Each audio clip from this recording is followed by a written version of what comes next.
Namaste friends, good evening, and thank you for joining us. The Indian Jewish Heritage Center, together with the Cochin Jewish Heritage Center in Nevatim, are happy to host for our 77th talk in our Heritage on Zoom program, Mr. Yaakov Stockman, that will share with us the story of Project Gabriel Mumbai. Today's talk is about doing good for society, for community. And I wish to start with two updates. The first, last week, Degel Menashe had an event. It is an organization of Bnei Menashe. And this project of Bnei Menashe, they give scholarships for almost 20 students from the Bnei Menashe community. And for them, it's very important and a very big help to all students. This event took place in Ramle, and you can see in the picture, the mayor of Ramle was present, the manager, regional manager of Misrad HaKlita was there as well, the head of the Klita department in the municipality of Ramle, and few more guests, but mainly the Bnei Menashe students, and it was all organized by Isaac Tanglum, who is the Degel Menashe secretary in Israel, and he's organizing all these things, and it's a very big help to the Bnei Menashe. The second update is about a project that we published in one of our first programs, one of our Zoom talks, about cleaning and renovating the Jewish cemetery in Worli, Mumbai, taking us to Mumbai already. This project was initiated by Chaim Talker, a member of the community. And as you see, what they did was cleaning the place, restoring some of the graves, arranging everything, and building a new wall. So we thank Chaim for doing this project, and I'm very happy to show you a short movie about the restoration of the place. טוב, בוקר טוב לכולם. היום יום שני, אנחנו נמצאים במומבאי, ועכשיו אנחנו למעשה, הסיבה האמיתית שאני נמצא פה במומבאי זה לפני שנתיים, בעקבות זה שביקרנו פה וגילינו שבית העלמין במומבאי היה במצב מאוד קשה, היה מלא זבל בכניסה בצד ימין, גם החומה קרסה ואנשים היו נכנסים לפה גם לעשות את הצרכים שלהם וגם לצרוך סמים וגם זרקו פה זבל בכמות מטורפת. אז החלטנו לבוא לפה, לקחת את הפרויקט, לגייס כסף מאנשים בארץ, וגייסנו סכום יפה דרך הקבוצה סימן שאתה הודי בפייסבוק, דרך בני משפחה וחברים ואנשים כאלה שתרמו לנו, ולמעשה כבר מהארץ היו אמורים להתחיל לעבוד, ואז התחילה הקורונה וזה התעכב, ושילמתי להם מקדמה, ורק עכשיו, ממש אתמול סיימו את העבודות. העבודה על החומה הושלמה, והעבודה על הניקיון ממש סיימו את זה אתמול. ואני פה היום כדי לבדוק את העבודה שבוצעה, כדי לשלם את ההמשך של התשלום לקבלן. אז בואו איתי ונראה לכם מה עשו פה. שמכיר את וורלי יודע שזה שער הכניסה לוורלי, וכשנכנסים יש פה בצד ימין שורה של קברים, ששם אפילו קבור סבא שלי בשורה השנייה. יש פה איזשהו שביל כזה שחוצה את כל הבית העלמין, ויש את הצד הימני ואת הצד השמאלי. מה שהיה פה לפני כן זה הדבר הזה פה, כל החלק הזה היה ממש מזעזע מבחינת כמות הזבל שעמדה פה. אני צילמתי פה לפני כמה ימים, ואחר כך אני אערוך את הסרטון ואוסיף את הסרטון לשם. אז כמו שאתם רואים, כל החלק הזה ניקו אותו לחלוטין, אפשר פשוט לעבור ברגל ולעבור עד לצד השני של בית העלמין ללא שום כל בעיה. מה שאתם רואים פה זה את החלק החדש של החומה שנבנתה מחדש. חומה שנהרסה ונבנתה ממש מחדש. כל החלק הזה של החומה זה החלק החדש של החומה שבנו כאן בווארלי. היה פה מלא זבל ממש על הקברים ועל הכל, ואני ביקשתי שינקו את הכל, שיגיע למצב שאין פה זבל. ובוא נגיד שכמעט אין זבל, יש טיפ-טיפונת עדיין, זה לא מה שהיה פה. זה החומה. המבנה הזה, שנמצא ממש פה עם החלק האדום הזה, זה שירותים ציבוריים, שפה, כשלא היה חומה, היו נכנסים אנשים לחלק האחורי ועושים את הצרכים שלהם ממש פה, במקום הזה. והיה פה טונות של זבל, שכמו שאתם רואים הוא כבר לא נמצא פה. וזה ממש הישג לנו, למי שהוא שייך לקהילה של בני ישראל בהודו, שאנחנו יכולים לשמור על המקום הזה, שבו אין מה לעשות, פה קבורים השורשים שלנו. אז כן, מה הכלב הזה רוצה ממני? היי! take this dog! בפרן לפני ששלח אותו. בקיצור, אז זה המקום. ווארלי, שופץ, הכל בסדר, הכסף יעבור. באותה הזדמנות גם ביקשתי מהם לשפץ לי את הקבר של הסבא שלי, להעביר עליו קצת פוליש. הנה הוא פה, חדש, הכי חדש. אז זה הקבר של סבא. שלום אליהו שמואל טלקר, שבזכותו את האמת יצאנו למסע הזה בכלל בכל מה שקשור להודו. ביקשתי שינקו לו את האבן כמו שצריך. זאת המצבה המקורית. זאת המצבה המקורית. וזה המצבה החדשה שתרמו כל הבני דודים. וזה הבחור ששיפץ. What's your name? Islam Yasin. Sami Yasin. זה הבן של יאסין. You're the son of Yasin, right? That made this, who שיפץ פה את הזה. Thank you very much. Thank you. You clear all this.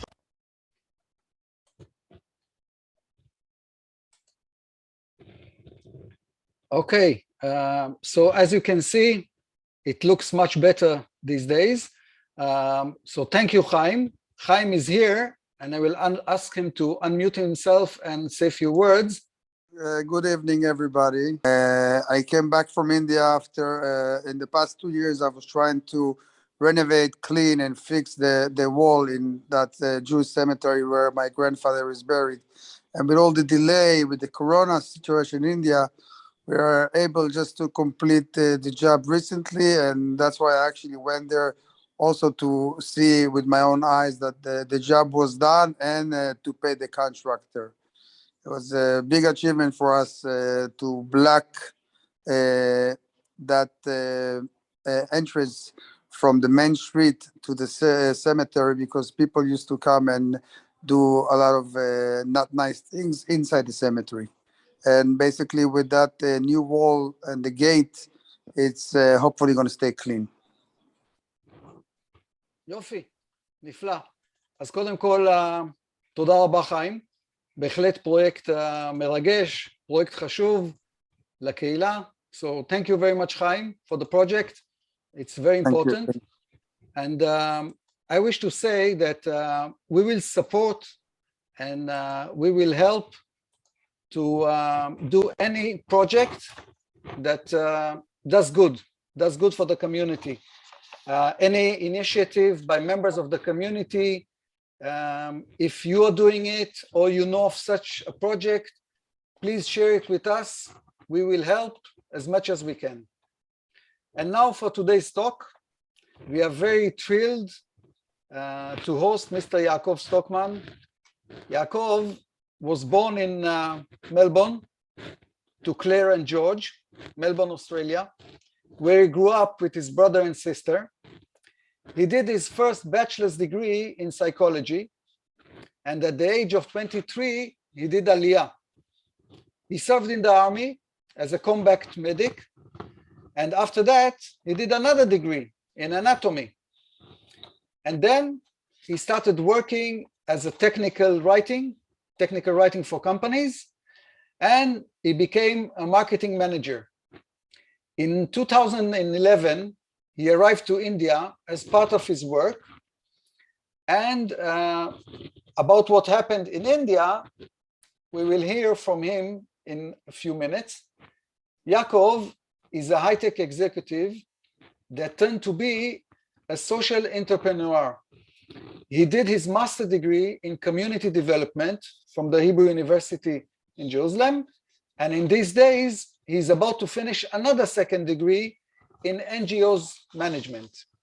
He's driven by a fundamental belief that we must take responsibility to help elevate human suffering around the world. He's married to Ilana, and they live in Modi'in. They have 4 children and 2 granddaughters. Yaakov, the stage is yours. Thank you very much, Avner. Hi, everyone. I want to thank the Indian Jewish Heritage Center and the Cochin Jewish Heritage Center for inviting me to speak today, especially about our community work in India. I'm going to share my screen. Okay. So, again, my name is Jacob Stockman, or Yaakov Stockman, and I'm the founding director of Gabriel Project Mumbai, otherwise known as GPM. It's the only Jewish-inspired, grassroots, non-sectarian development organization working with marginalized communities in the slums and tribal villages of India. I don't have to tell the audience about how special India is, but it's a very special country with a rich history of contributions to humanity. Food, spices, teas, music, colors, literature, yoga, spirituality. We owe a lot from India and its people. The Jewish community, the Jewish people are especially indebted to India. It's the only country in the world that has had peacefully been the home to Jews for 2,000 years. It's the only country where we've never experienced anti-Semitism. I'm sure most of the people know that there is no word in Hindi for anti-Semitism. It doesn't exist. Indeed, if you ask many Indian Jews living in Israel today about what India means to them, they say that Israel is the fatherland and India is their motherland. I'm not from the Indian Jewish community, and there are many people on this call who know a lot more about the Jewish community in India than I do. So I'm going to leave it at that. But if you were born in India and happen to have been born to a family living in the slums or poor villages, how would your life look like? Well, India is in the midst of a major humanitarian crisis. India has 150 million children living in extreme poverty. 36% of all poor children in the world are in India. It's the highest amount in Asia, according to the World Bank. What could that mean to you? What does that mean for the children? It means your family is living on less than $1.25, or in Israel, that'll be 4 shekel 50 a day. It means that your family could send you to work instead of to school, even as early as 4 years old. And you know what work looks like? Well, it's rag picking, factory hands, sewage cleaners. Few rupees that you make clearing sewage may mean the difference between eating or not eating that day. It means living in slums with unsafe sanitary conditions, infected water, cramped conditions. Last year, when I was in our clinic in the middle of the Culver slums in Thane, a mother brought in her 6-year-old daughter to be treated for a rat bites that she got while she was sleeping. It means that you are at risk of debilitating illness. Diarrhea is the leading killer among Indian children under the age of 5. Over 9% of all children in India die as a result of that. 1.2 million children died last year in India from preventable diseases, according to UNESCO. That's 3,000 children a day, or 3 a minute. In the 5 minutes that I've been talking to you, 15 children under the age of 5 have died in that country. This is a silent crisis that is screaming for us to notice. And if you were living in the slums, no one would pay attention to you. And why is there silence? Because the communities don't have our attention. After all, these are the poorest, remotest, most marginalized communities in the world. This is a crisis of global proportions that demands our immediate and unwavering attention, and especially the children.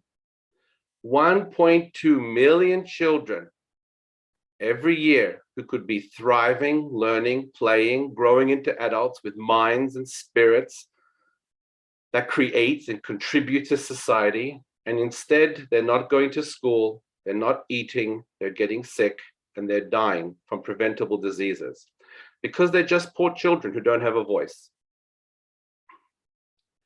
I started GPM 7 years ago because when I learned about all this, I felt that we as the Jewish community, we as human beings need to do something. And we needed to do something because the children you see in the slums could have been you, could have been your children, could have been me, could have been my children.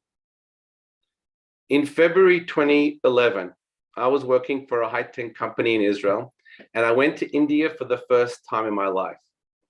While I was there, I saw incredible poverty. I witnessed children eating organic material from mounds of garbage. I saw children with distended stomachs, exposed ribs, the telltale signs of malnutrition that you see in children in Africa. I've seen a 5-year-old boy lowered into a horrific sewer drain to clean it out, his body acting as a human sewer drain cleaner. What I saw shocked me. Here were these beautiful children full of love and humor, joy and playfulness, living in the most squalid of human conditions. Again, children like mine and children like yours. Open sewage running through the neighborhoods, no running water, no toilets. In my whole life, I'd never seen anything close to the level of poverty. And I have been involved for many years in delivering food packages to poor families in Israel before that. And yet with all that, I never encountered the kind of conditions that I saw in the slums. It was unbearable to watch. I came home and I couldn't stop thinking about these kids, the communities they live in. And for a long time, I couldn't talk about it. I spent 6 months barely sleeping. My wife tells people that I spent so much time in the middle of the night that she was wondering what I was doing, hiding from her on the computer. Well, I was doing research, looking for solutions, brainstorming, formulating ideas, playing with numbers, imagining budgets. I felt an urgent need to do something, but I didn't even know how to start. Finally, I sat down with my wife and I told her, I need to help the children in the slums of Mumbai. And her first reaction was, what? Like, where did this come from? Then I started telling her about it and it all came pouring out. And she said to me, Jacob, you need to follow your heart. And that's what I did. And in February 2012, I left my job and opened up Gabriel Project Mumbai, named after the Chabad rabbi who was killed in the 2008 terrorist attacks, Gabriel Holtzberg. Again, the first grassroots organization to address the issues of poverty among vulnerable children in the slums of Mumbai. Again, we are Jewish inspired, but we're totally non-sectarian. So we deal with mostly entirely of non-Jewish populations. GPM started with a simple yet powerful theory of change. The reason kids were going to work in sewers and not to school was that they needed to eat first. So we discovered that if we give kids food at school, guess what? They will go to school. Our first program is the Eat to Learn program, providing hot, fresh, nutritious midday meals and kids that go to school as a way to alleviate hunger, and also a way to get kids away from child labor. The food keeps the kids nourished, safe, educated, a win-win. Where did we get food from? Well, we discovered a women's friendship group in the slums, and we partnered with them. We hired them to make food. Again, a win-win. Women's empowerment on the path towards saving children's life. And we worked with the JDC and Twine and brought cohorts of Jewish volunteers to work with the kids and with the women. The project was, by all measures, a great success. Eating, they were showing up to school more. Teachers reported spikes in attendance as well as improved behavior. Of course, this is consistent with evidence. When kids are nourished, their minds work better too. The first year we had 500 children, the second year 750, and now we have 1,000 children getting fresh, hot, nutritious meals every school day. But we discovered that this was not enough. One day in June of 2015, a beautiful 12-year-old boy named Shravan said that he wasn't feeling well. Here's a picture of Shravan. He had a temperature and a stomach ache. He went home. The next day, we had volunteers who came to the classroom, and the local teacher was crying because Shravan had died in the night. It was devastating. Shravan was a success story. He was excelling in school, not doing child labor. He had dreams of being a doctor. He was smart, funny, caring, and used to take care of his sister, Swati. And it was crushing for his family and for the entire community and all the people at GPM. He died for a simple reason. He did not go to the doctor. In the entire community of nearly 200,000 people in the slums of Kalva, there wasn't a single community medical clinic serving the poor. This is what we mean by Indian kids dying of preventable diseases. Over 53% of children in India under 5 years old live without basic healthcare facilities. 66% of the poorest children in India receive minimal or no healthcare. And that's when we realized that nutrition education weren't enough to resolve this crisis. We also needed to deal with the healthcare emergency. And so in the summer of 2016, we opened up the Shravan Medical Health Center in the presence of the Israel Consul General, the first community medical clinic in the slums of Kalva. Our doctors see 1,250 patients a month. We provide preventive care, vaccinations, deworming, subsidized meds, quality, accessible medical care. And we have a special nutrition program for severely malnourished babies, as well as a female doctor in order to serve prenatal mothers and women's gynecological needs.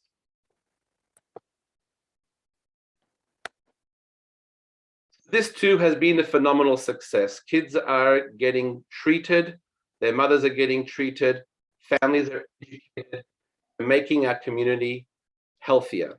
We realize that in order to fully address the humanitarian crisis along with children in the slums, we need to address 3 issues simultaneously: nutrition, education, and health. All 3. We call this the triad of children's well-being. So in 2015, in order to strengthen this vision, we expanded our educational activities in order to reach more children. A school that runs all the way from preschool to 8th grade. And this school is called the Joshua Jacob Greenberger Learning Center, named in loving memory of one of our JDC and Twine volunteers. The JLC, as we call it, is a hub of activity. Our specially trained staff understands that we're not in school simply to teach children, but to look after their whole beings. The children receive daily food, monthly checkups, hygiene, education, and even get toothbrushes and soap. It's an entire approach to children's well-being. And this too has been a resounding success. The children are healthier, they're more attentive, they're in school, not in the street. And by the way, the parents are happier too. Believe me, parents do not want to send their kids to work. They would much rather see their kids in school, eating, learning, thriving. They understand that education is a long-term solution to poverty for their children, but sometimes it's a luxury.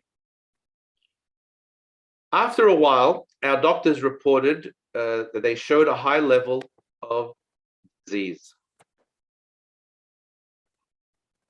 including 2 cases of cholera, waterborne diseases causing much harm to the community, as the water they receive is contaminated due to open sewage that seeps into their water supply, the bore wells, where most of the water comes from.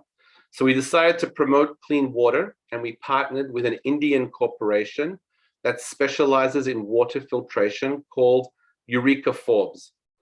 And we opened up a facility for clean, pure filtered water that we're able to provide 1,000 families with safe drinking water. Throughout the years of addressing the needs of children, we understand the community can only be self-sufficient if they're economically sound. They have to look after themselves to be sustainable. And that's why GPM has several women's cooperatives, giving economic empowerment to dozens of women and their families in the slums and the villages. We have waste paper recycling, sewing cooperatives, and soap recycling, investing in families and women and the entire community. Yet despite these successes, there's a deepening crisis, and it goes like this. When we began in Culver slums in 2012, there were 120,000 people squashed in the slum. Today, only 8 years later, there are over 200,000 people living there. That's nearly double in a place that was already severely overcrowded. So, why this growth? Why were people coming to the slums? And that's because they were leaving their remote tribal villages in search of a better life. They left their lands, families, clean air, clean water, spacious living, to come to a slum. Why? Because in the villages, no matter how romantic they look when you go visit them, poverty is rampant. There are limited jobs, inadequate health care, lack of food or water, extreme rural poverty. So they migrate to the city and end up in the slums. 30,000 people come to Mumbai every month. That's 1,000 people a day. This is the opposite of a win-win situation. Nobody wants this. The villagers would rather be in their villages, but they feel that they have no choice. And I call this a forced migration because of extreme poverty. So it was time for us to go to the root cause. And we started to operate in the rural areas of Maharashtra, in 2 talukas, which is districts, in Palghar, north of Mumbai. This is an area with very tribal populations that have been historically marginalized from the British times and then beyond. And we wanted to provide the services of nutrition, healthcare, education, community development. This has become 4 pillars of GPM's community development theory of change. Again, education, nutrition, livelihoods, which is community development, and health. And here you can see some of our activities. We created an entirely unique, holistic model, community-led, with integrated solutions, fostering local leaders and working together to address rural and urban poverty. And when I say community-led, we identify and train local people from the slums and the villages to be on our staff. And we have 47 staff. Me and another person are the only people who live outside of India. The rest live in the communities. And the reason we do this is because if we had to leave for some reason, a community, they will have the skills and the tools to continue with their own sustainable development.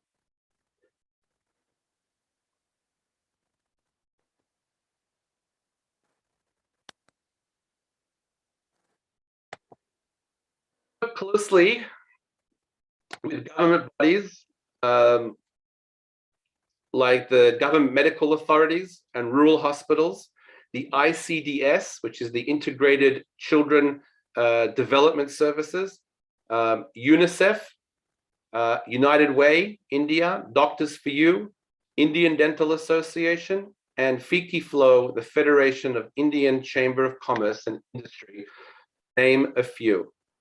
It is very important for us to work with the government on all programs that we do.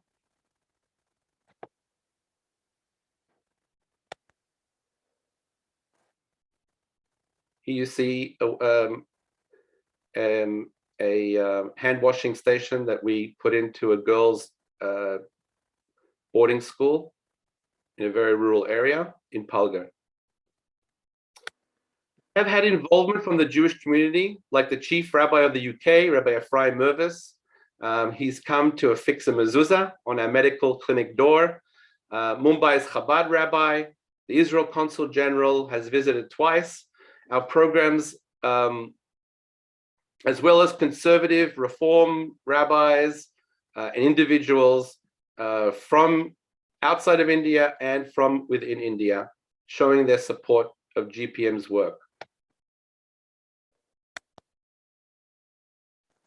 Jewish and Israeli organizations also work with GPM, including the UJ Federation, ROI, the Good People Fund, JDC, and Israel.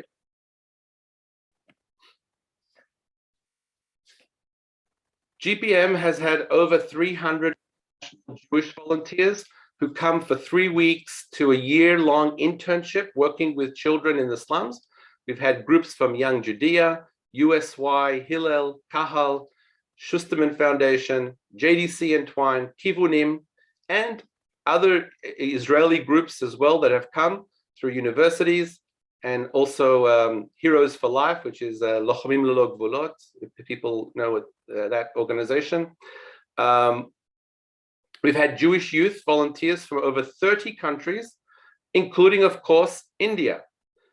We have had many other secular volunteer groups as well from around the world and from India.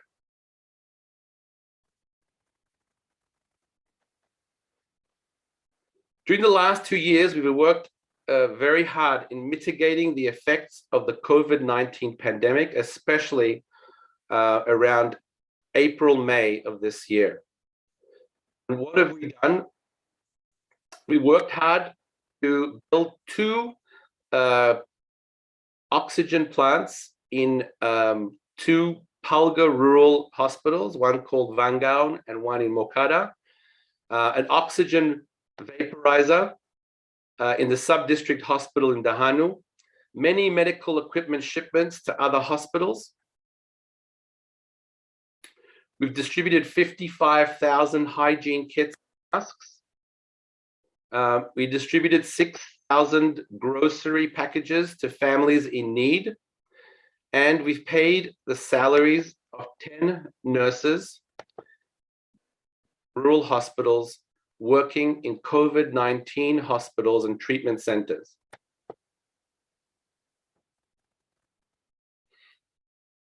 We're currently assisting the government rollout of COVID-19 vaccines. We're building, almost completed, a vaccine and testing health. This is how it will look. What is today, almost done. I've spoken a lot, and I hope it was interesting. And I'm open to any questions that you may have. Thank you. Wow, that was amazing. Okay, great. I wish to tell everyone that part of assisting them, Gabriel Project, they also took a book called Masala Mamas, okay? And you can buy this book, and this is also part of assisting and helping them. It has recipes and stories from the Indian women changing their communities throughout food and love. So and it has a lot of recipes that I'm familiar with from home. So, you know, it's authentic Indian food. And whoever wants to get a book, you can contact us, and we will do it. Let's see what is written in the chat. People are asking how they can donate. Great. Here's my personal email. Please feel free to contact me. To donate, you can go to this website. You can donate online. Unfortunately, we don't have tax deductible status here in Israel. We just have it in the US. But any donation amount will help. So that's the email address and the website. Okay. I invite all of you from Israel who come to Mumbai, hopefully when COVID ends and it's much easier to travel there, to come and see what we do. We've had many people from the community in Israel and other places come to see the programs that we do. Come for a day, come for longer. If anyone wants to volunteer, how can it be done? Well, because of COVID, we've stopped all the volunteering programs. We follow the regulations that the government has given us. So right now, there's no volunteering in India. Please contact me if you have other ideas about volunteering from Israel or from outside of India. But once, I hope COVID is pretty good in India right now. They're very cautious, but the signs are looking good. Again, I shouldn't do any premonitions about predictions of what's going to happen, but hopefully soon we can all travel, and then please contact us. And Ruth is asking, what are the other challenges you're facing in the slums besides the ones you already are facing? I can update you only this question. Ruth's mother was one of the women, Jewish women, that started Mobile Crash in India, which you're familiar with. Yes, for sure. Yeah, so I did a little spoiler for Ruth. Thank you, Ruth. Well, the challenges that we're facing, there's many challenges that you face going into the slums. There is no more crime in slums in India than there are outside, and that's a testament to I guess the Indian spirit, that it's not like other slums around the world where there's a lot of crime. Saying that, we still have to be careful, and we have some rules about how to engage with the local community. because of many reasons. And so we have to be careful. So security is a bit of an issue. We once were broken into, our clinic was broken in, and very few drugs were taken from our indoor pharmacy, but this could happen anywhere, and I don't think that it's indicative of being in the slums. Not only that, we've been there for such a long time. We've been there for 10 years that they know who we are. They understand that we're there coming for a purpose, and so the individuals in the community make sure that all our buildings, assets, huts that we have are protected. But doing initiatives with a community that is migrants, that are very cautious. They're worried that any day, any second, the government can come and bulldoze houses. It's really hard to get, initially it was very hard to get their buy-in and they wanting to join the programs that we have. It took a while. Again, it needs time to build trust. And so that's a big challenge that we've overcome only after many years of working in the community. So I think that's great. Yofi. Thank you, Yaakov. Guys, thank you for joining us. And have a Shabbat Shalom, quiet. You have few comments and you see clapping hands and standing ovation from the audience. So thank you very much. Thank you. Shabbat Shalom. Thank you. Stay safe, guys. Thank you, everyone. Shabbat Shalom.